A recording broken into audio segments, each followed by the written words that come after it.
Well, my name is Jim Traxler, um, and I'm a volunteer community educator for the Alzheimer Association. Some of you may recognize me as the leader of the Elders of Jazz also, but that's another hat that I wear. I became a volunteer for the Alzheimer Association because my wife, 56 years, was diagnosed in 2009 with mild cognitive dementia, or mild cognitive impairment.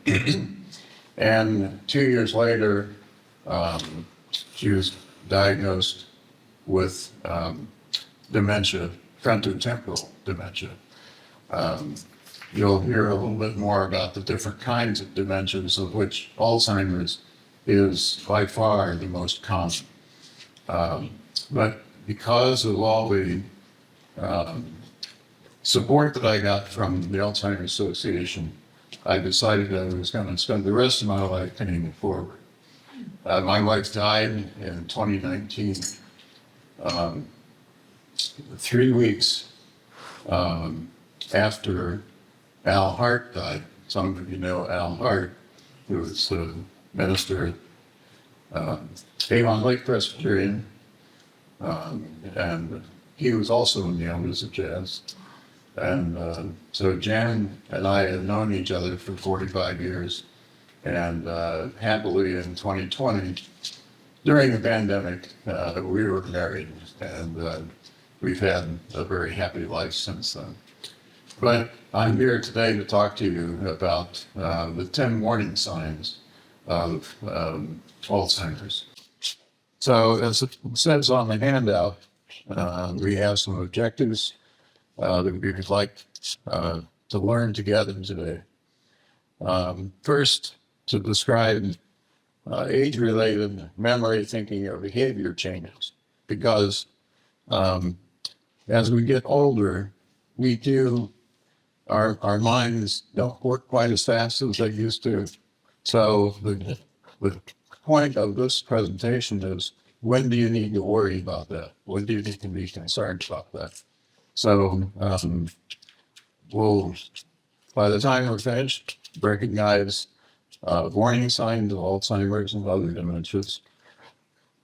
We're going to discuss tips for approaching someone about memory concerns. You see a friend or a relative. We'll talk about the importance of early detection and benefits of diagnosis. Identify possible tests and assessments for the diagnostic process, and let you know what resources are available to you from the Alzheimer's Association if needed. So during the presentation today, we're going to meet a fictional family, the Garcias. Mary is a 73-year-old widow. She lives alone. She's a retired teacher. She's always meticulously cared for her home. Her daughter, Lydia, has been noticing laundry piling and junk mail and old newspapers flying around the house. So not something has changed. And Lydia is the eldest of the two daughters, and she lives just a few miles away and visits her mother frequently. Patricia lives in another state. She works long hours and isn't able to visit her mother as often as she'd like. She communicates with Mary and Lydia frequently via phone and text message. So we're going to look at some text that went back and forth between the two daughters. Lydia, the one that's close by, said, "I'm worried about Mom. She keeps losing things in the house is a mess." And Patricia says, "Well, it's probably normal to get a little forgetful with age, but it's so unlike her. Should we worry? Let's reach out to our old neighbor, Dr. Salloway." Now, Dr. Salloway is an actual person. And so when you hear him talking, he is an expert on Alzheimer's, but we're just using him in this scenario to explain things. As we get older, cognitive problems become more noticeable for almost everybody, and it can vary from person to person. Typically with age, people have trouble coming up with the word they want right when they want it. They have trouble remembering names, and they don't think quite as quickly. What's more concerning, or what might be the beginning of a memory problem, is people have a lot of trouble coming up with words or names, and it's happening more frequently, and the words or names don't necessarily come to them later. And then they start misplacing things, but not just once in a while, because we all misplace things, but more often. And it begins to interfere day to day. That should be a warning sign for people that this might be the beginning of a memory problem. So we're going to go into the 10 warning signs of Alzheimer's now. And the point here is to try to distinguish between what's the normal process of aging and what is dementia. So we got some experts to talk to you here. First is Dr. Heather Snyder, and she's going to explain what dementia is. And then we'll hear about what is Alzheimer's disease specifically, and why is it important to know the science. Dementia is the umbrella term for an individual's changes in memory, thinking, or reasoning. There are many possible causes of dementia, and Alzheimer's is the most common cause. Other causes of dementia are vascular dementia, which is marked by changes in the blood flow and the blood vessels in the brain. Dementia with Lewy bodies, identified by specific brain changes throughout the brain that include the buildup of a protein known as alpha-synuclein. And frontal temporal dementia, which is marked by brain cell loss in the front sections of the brain or the frontal lobe. Each type of dementia may have distinct characteristics to cause specific behaviors in the individual. But there is also some overlap in behaviors among the types of dementia. So we saw frontotemporal dementia, which is what my wife had. Her name was Karen. And she lost the ability to speak. She understood words, but in the later stages, she didn't really understand words either. So last 2 or 3 years, she didn't say anything. Okay, let's go to Alzheimer's. More than 100 years ago, Dr. Alzheimer described specific changes in the brain, what we now call the formation of plaques and tangles. Alzheimer's is a progressive brain disease that's marked by these key changes and impacts memory, thinking, and behavior. The brain has 3 main parts: the cerebrum, the cerebellum, and the brainstem. Each one plays a role in how the body functions. Alzheimer's disease causes nerve cells to die, which leads to brain tissue loss and causes loss of function and communication between cells. These changes can cause the symptoms of Alzheimer's, such as memory loss, behavioral issues, problems with thinking, planning, and at the end stage, swallowing. It's important to know what the warning signs of Alzheimer's are and to be on the lookout. We know that we change over time, and the warning signs of Alzheimer's can be warning signs of a number of things, but when you see those in yourself or in someone you care about, it's important to check it out, to consult with a doctor, to find out what you're dealing with. Some of the things that can look like Alzheimer's may be other treatable conditions. If it is Alzheimer's, you still want to know as early as possible, because that gives the person and the family time to plan, time to make decisions, and it also gives the person with the disease a voice and allows them to say what they want. So it really is important to know as early as possible in the process if somebody does have the disease, for the reasons she stated. In the early stages, the person can understand what's going on, and you can make plans together. In the later stages, they wouldn't have the opportunity to do that. But also, she didn't mention this, but there are now 2 FDA-approved pharmaceuticals that can, in the early stages of Alzheimer's, either slow down or stop the degeneration. But that those are only applicable if you can do it early in the stage. And I'm not here to talk about those today, but that's one of the reasons why getting an early diagnosis. So here are the 10 warning signs of Alzheimer's. Memory loss that disrupts daily life is the warning sign. What does that mean? Well, let's go to the bottom of the slide and look at what's a typical age-related change. Sometimes forgetting names. Yes. Sometimes forgetting appointments. Okay, Sometimes forgetting how to get someplace to go. Okay.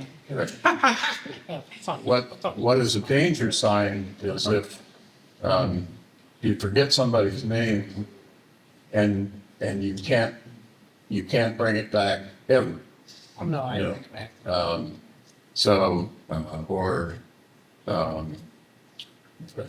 One of the early stages with my wife was she's very active at John Knox Presbyterian, and she drove to a meeting at the church in the evening, and about 20 minutes after she left, it takes about 20 minutes to get there, she came back and she said, I couldn't remember how to get to the church. Now that's definitely a warning sign. Yeah. Because, you just, Okay, I your think muscle memory takes over when you drive. I think I'm okay. Yeah, I think so. So, another thing that you especially you'll notice with somebody that has dementia is they'll ask you a question, and then 5 minutes you'll give them an answer. 5 minutes later, they'll ask the same question again, and you'll give them the answer. And 5 minutes later, again, you'll get the same question. And that is definitely a sign that there's a problem. And one of the worst things you can do when that happens is say, I told you 10 minutes ago, it's this. That's you really have to have the patience of Job and tell them, just give the explanation again. If you have to do it 5 times, you have to do it 5 times. Because it's no skin off your back, right? I mean, just go with the flow. It's all right. So that's the first warning sign. Second sign, challenges in planning or solving problems. And again, I'll go to what's typical. None of us are perfect, right? So we all make mistakes from time to time in managing your finances or what the heck, I think I put too much salt in the chili sauce, things like that. That's an age-related change because we do decline cognitively as we get older.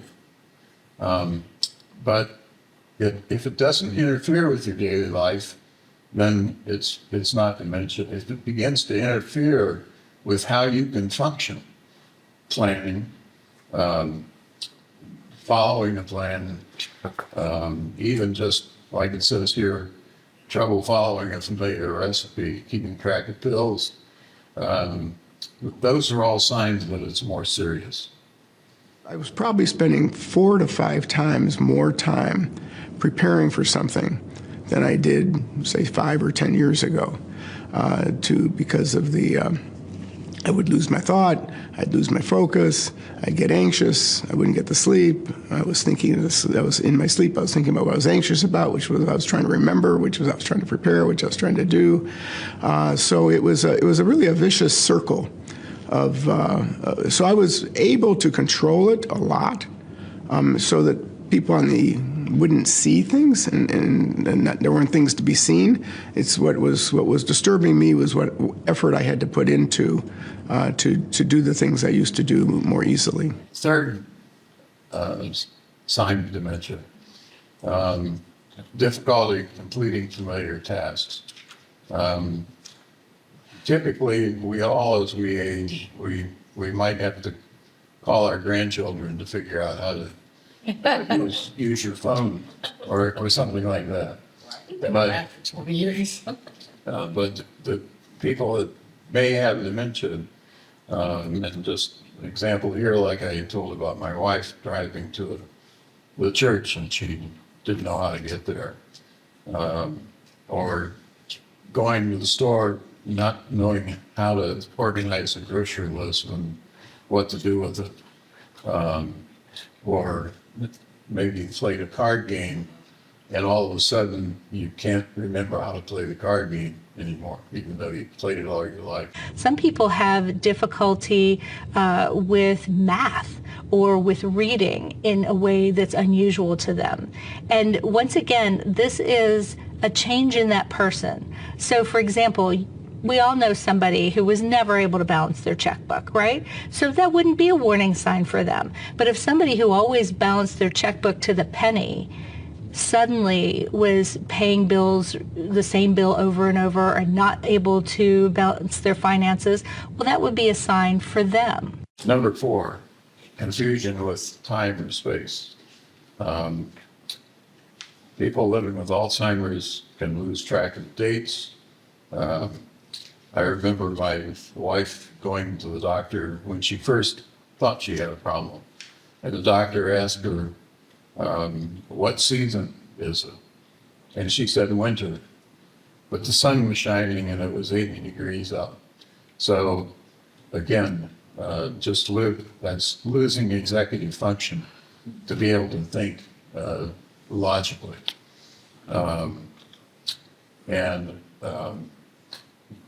They forget where they are and how they got there, having trouble understanding. If it's not happening right now, they don't understand what's going on.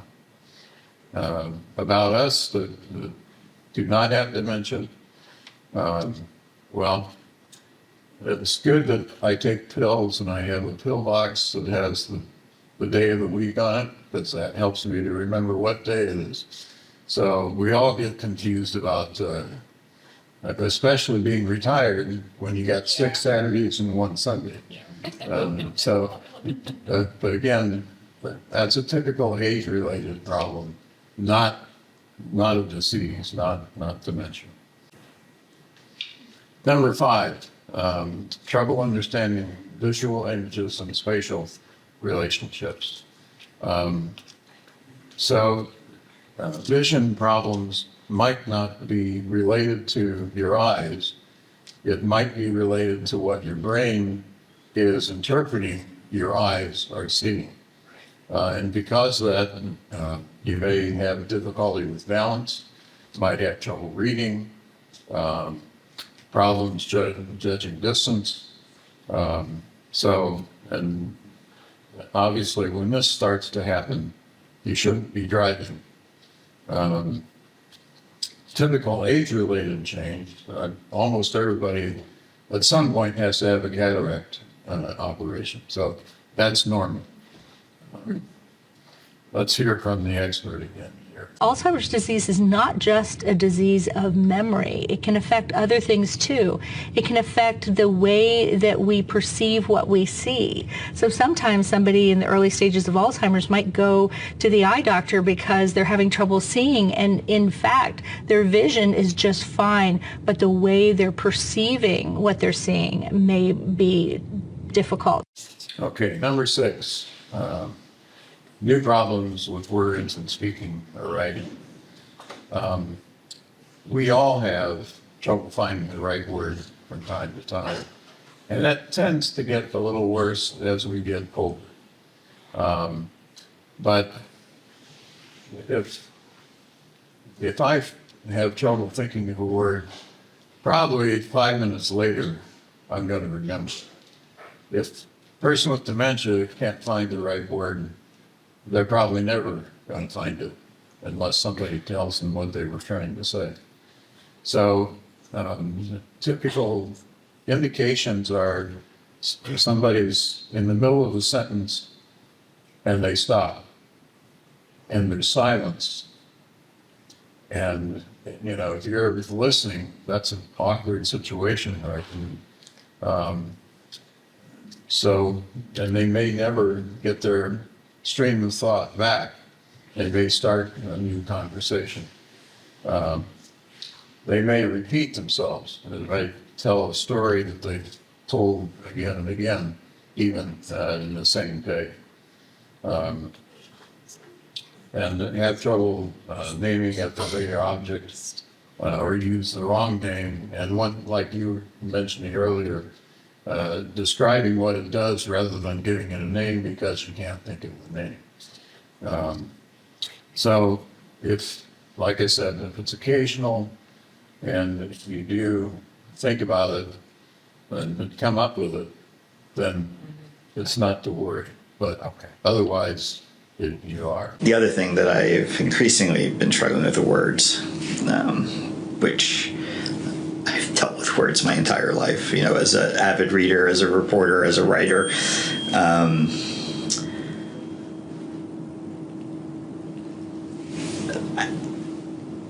I struggle with them now. So there's a good example. He was in the middle of a sentence and he couldn't complete the sentence because he just completely lost his train of thought. Number 7, misplacing things and losing the ability to retrace steps. And again, I like to talk about typical age-related change first. Does anybody here misplace things from time to time? Well, yes, we all do. And often it's because we put something where we don't usually put it, and then we don't, it's not where it's supposed to be. As a matter of fact, I had that trouble today. This is a pointer. I couldn't find it. Oh, I found it. So how do we think back now to what happened? What's the last time that I had that object? What was I doing when I came in the house? What happened? So you can retrace your steps and figure out, oh, I know. I left it in the bathroom because I rushed to go to the bathroom and I left my keys there. But if you've got dementia, the ability to retrace your steps isn't there anymore. So some people wonder if they lose their keys or their glasses or their purse, is that a sign of Alzheimer's? And one thing that I would say about that is for most of us, we might misplace something, but then if we retrace our steps, we can usually find it. We can usually remember. For a person with Alzheimer's, sometimes they're not able to retrace their steps. Sometimes that memory is just gone. And so when they do find their keys next to the phone because they got interrupted by a phone call when they were coming in, they set their keys down in an unusual space, so there they are next to the phone. If that happened to you or me, we'd probably remember, oh yeah, the phone was ringing when I came in the door. I put down my keys. The person with Alzheimer's might not remember. They might wonder who's moving their keys around because they never put their keys by the phone. So that's just a little bit of a difference in some of the dynamics with losing things in Alzheimer's. And an important thing about what you said is the person with dementia not able to find it, but when they do find it, now they think somebody's playing tricks on them. Yep. Somebody's moving my keys around so I can't find them, or somebody's Correct. trying to steal things from me. I can't find it, so somebody must have stolen it. So that's another indication. Number 8, decreased or poor judgment. Typical age-related change. Well, we all make mistakes once in a while, make a bad decision, forget to do something, but we recover from it. That was really dumb, and I fixed the problem. But people with Alzheimer's may use poor judgment when dealing with money. They might pay the same bill 3 times because they didn't remember that they already paid it. They may start to not take showers very often, or they might not comb their hair, so they don't pay attention to their grooming. Way I kept my house, and all of a sudden, everything was okay with me. It's like, oh, it's a pile, I'm tired. So my dining room table usually looked like it was someone's office, because I always would say I would do it tomorrow. And then my bedroom, as far as clothing, I would just put it in a corner, put it in a chair. And all of this is just, I wouldn't say it looked like I was a pet wreck, but really I was, because I never threw anything away. I always would say, I'll get to it, but I never did get to it. So just the way of my standard of living, it was actually decreasing. When a person has had a pattern in their life, like she said, everything was always neat, and then all of a sudden it changes, and now it's almost like a hoarder house. That's again an indication that there's probably withdrawal from work or social activities. So how many here are more set in their ways than they used to be? I think I always do. Okay, that's you and me. All right. So we all tend to have patterns that we like, and when family comes and upsets our routine, we tend to get a little bit upset. Or, maybe we're not as interested in going out as we used to. Those are not signs of dementia. But a person with dementia might totally withdraw from a hobby. I had a friend just recently who died from dementia, but she was made greeting cards. She made thousands of greeting cards in the last 10 years of her life. And all of a sudden, she didn't. She just stopped doing it. And she stopped going to social activities. So that's, again, did it interfere with my daily life? If it did, then that's a warning sign. One of the most common changes, and early on, is the person's comfort zone shrinks a little bit, and then that gets worse throughout the course of the illness. So they're less comfortable going out, they're less motivated to do things than they were in the past. So there's some change in day-to-day functioning that way. I think people also lose confidence in their cognitive abilities, because they may not recognize someone or know their name or find the right word, and they'll feel awkward, and they don't want people to notice that, so they feel more comfortable at home or in situations with family where they're very, very comfortable with that wouldn't concern them. So people tend to withdraw a little bit and be less outgoing. That's can be one of the early signs of Alzheimer's. I have a story I like to tell about my wife. When she was started the middle stage, and she had one of her best friends who had moved to Columbus, came up for a party that we were having at our neighborhood community center.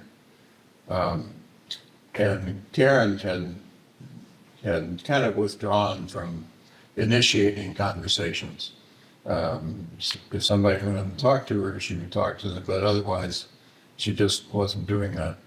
Well, her friend thought that Karen, because she hadn't been there day by day, that Karen didn't care about her anymore, wasn't her friend. So I got an email from her that said, well, it looks like Karen's moved on to other friends, and it was nice while it lasted. And I said, what? So I realized what was happening is, and I emailed her back and said, you don't know that Karen has dementia, and she has difficulty communicating with people. And I got back an email that said, Oh my gosh. There's nobody I'd rather be silent with than Karen. So one of the lessons learned from that is you do need to be open with people to let them know what's going on. Yeah. That's kind of another topic, but that was again a sign of dementia that she would withdraw. Changes in the mood and personality. This is number 10. And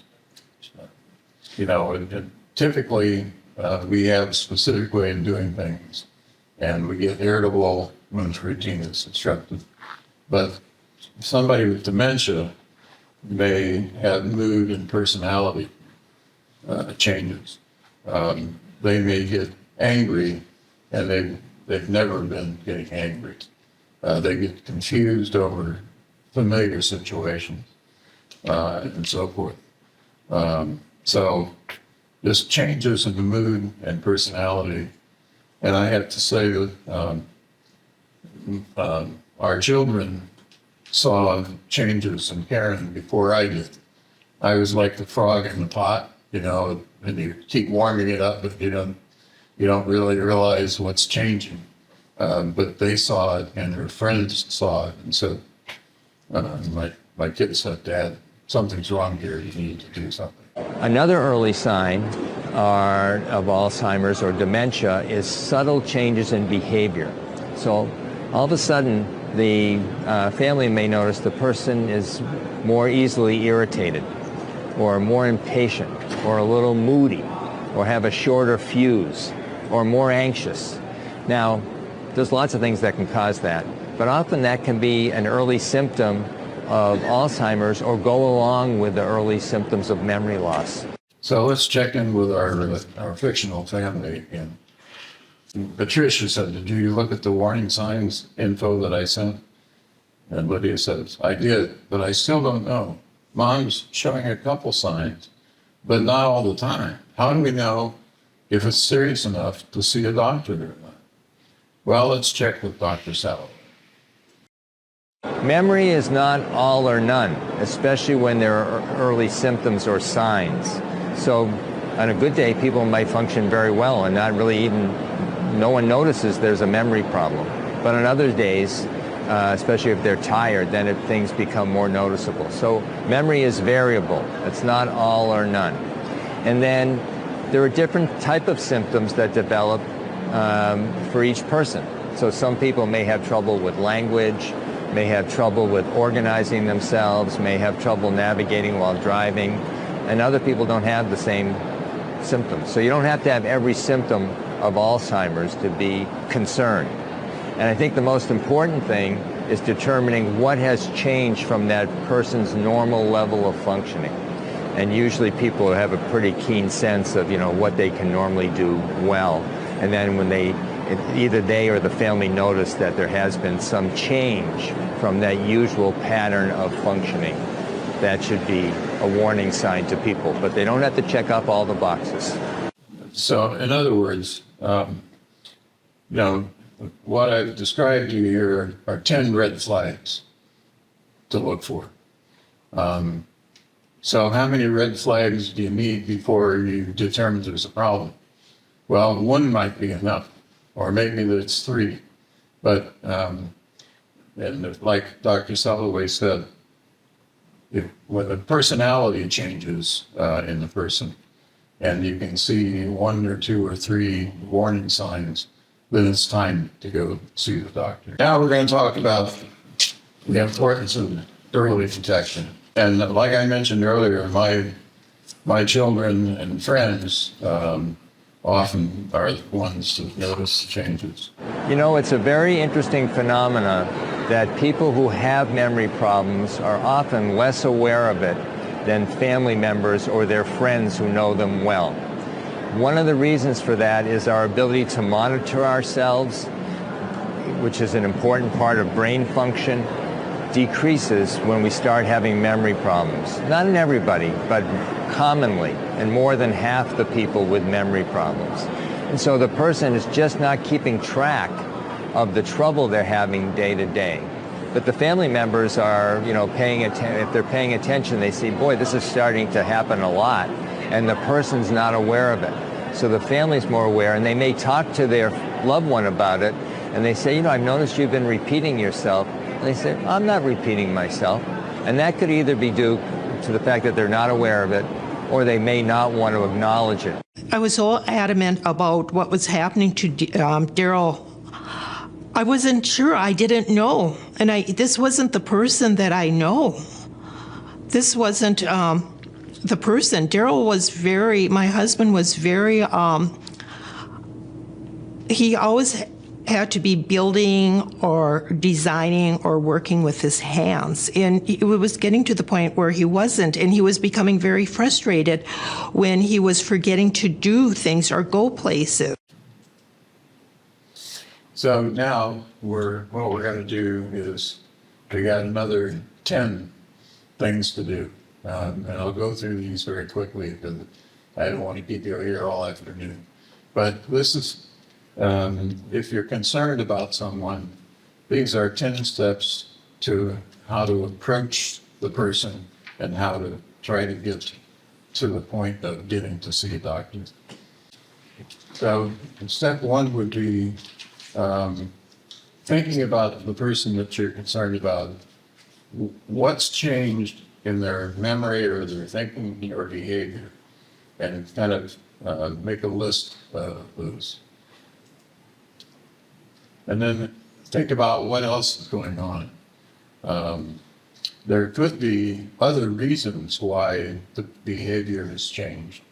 A change in medicine, if they have like diabetes, and things are getting out of whack. So there are other things that can cause personality changes, which might not be dementia.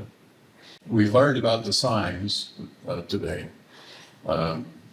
So we need to, like I mentioned in the very beginning, the benefits of early diagnosis, being able to possibly get treatment, being able to plan and know based on the diagnosis what's likely to happen. Then talk to friends and family. Does anyone else notice the change? So get confirmation that other people have seen the changes. Then have a conversation. Says, who should be the one to discuss the concerns with the person? It could be you, it could be another family member or a friend or a combination. But once you've made that decision, it's best to have that conversation with the person one-on-one. This is not like an intervention for alcoholism where you get a whole group, and descend on the person. This has to be very delicate approach, one person to one person. So you need that part of the decision of who should do the talking. What's the best time and place to have a conversation? One thing that's important is don't wait until it's a perfect time. Have it now. But you can identify, maybe you have a lunch every Tuesday noon with somebody. That might be a good time to do it. Find a time when they're relaxed, they're not going to be disturbed by having this conversation. Best time and place. Step 7, how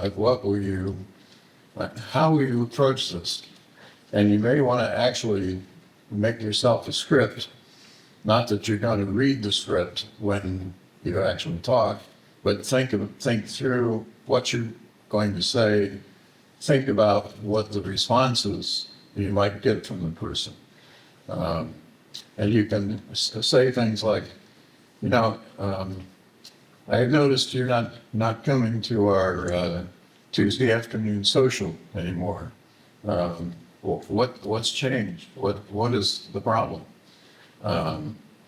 Or, you haven't seemed like yourself lately. Are you feeling okay? What's going on? And so forth. That's a way to say, we used to talk about I messages. So I'm concerned because you're not doing this. Not, why aren't you coming to the social anymore? So, but I'm concerned that you haven't been there. Okay. And now all this is leading up to, you got to get to the doctor and get a diagnosis. So you can offer to go with them. You can pick them up and take them. You can say, if you had your annual Medicare checkup with me, let's make an appointment and I'll take you to that. And then you can clue in the doctor that what you think is going on. And the chances are, the first time you have the conversation, it's not going to be successful. I'm okay. I don't need to go to the doctor. I'm fine. I'm fine. So don't be discouraged. Write down some notes of how the conversation went. And a week later, find another time to have the conversation. Or maybe another person should have that conversation. That's what it means by having multiple conversations. And reach out for support. And this is the commercial part, sort of. But turn to the Alzheimer's Association for information and support. And I'm going to talk a little bit about those resources. And then see a doctor. What doctor? Well, primary care physician is where you always start, of course.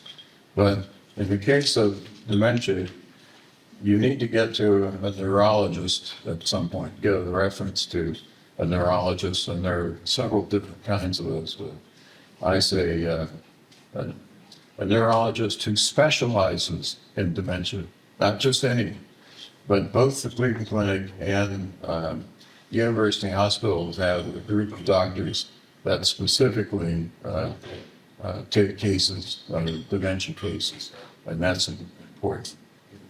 Benefits of early detection. There are a number of benefits in early detection of Alzheimer's. For one thing, a person is able to have a voice in what happens next.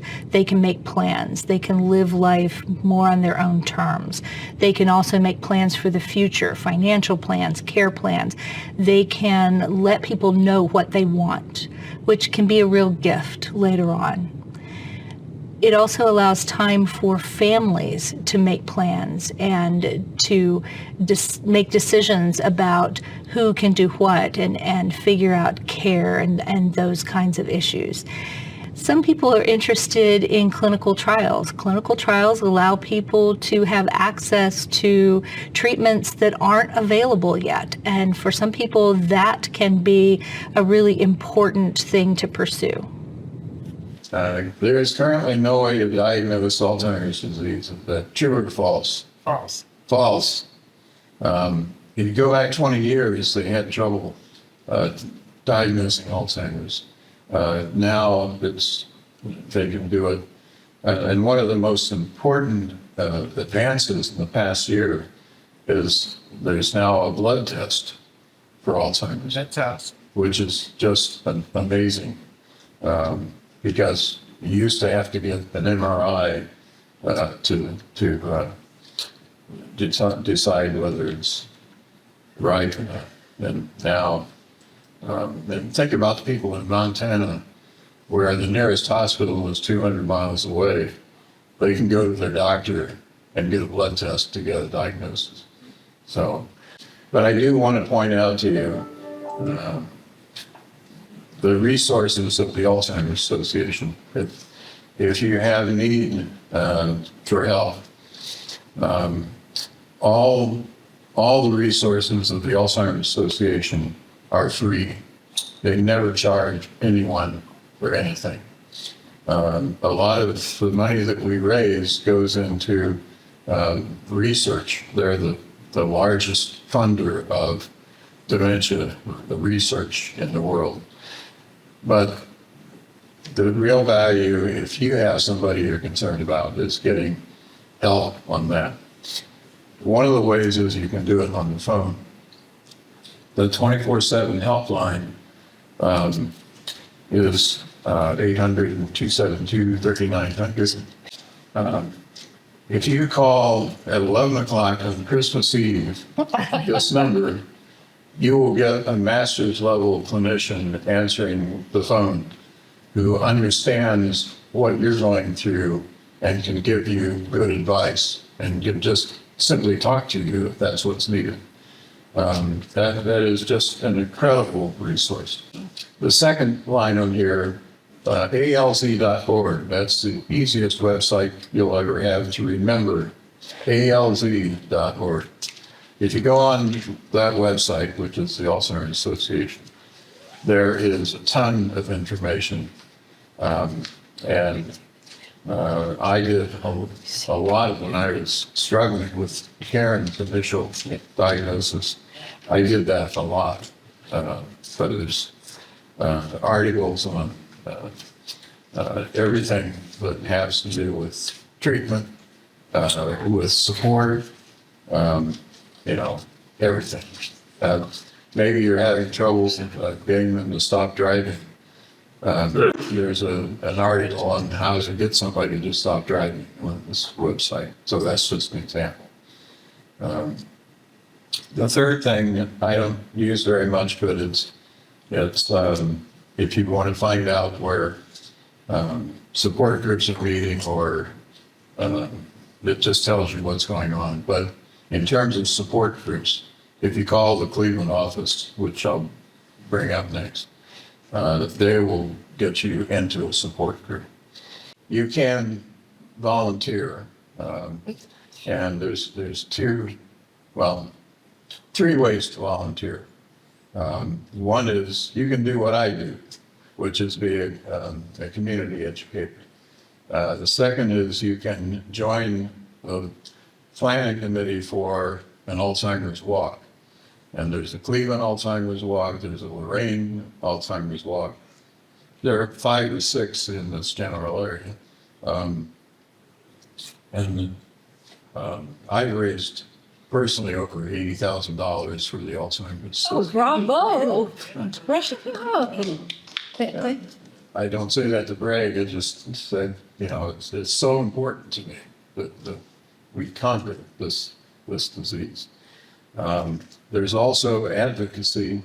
You can, people actually go to the state legislature and lobby for funding for research. They go to Washington and lobby with the Ohio senators and congressmen. Trial match is something that you can do. If you go on the website and if you do alz.org/trial match, you can find maybe a trial that you would want to participate in. And the only way we make advances with research is through trials.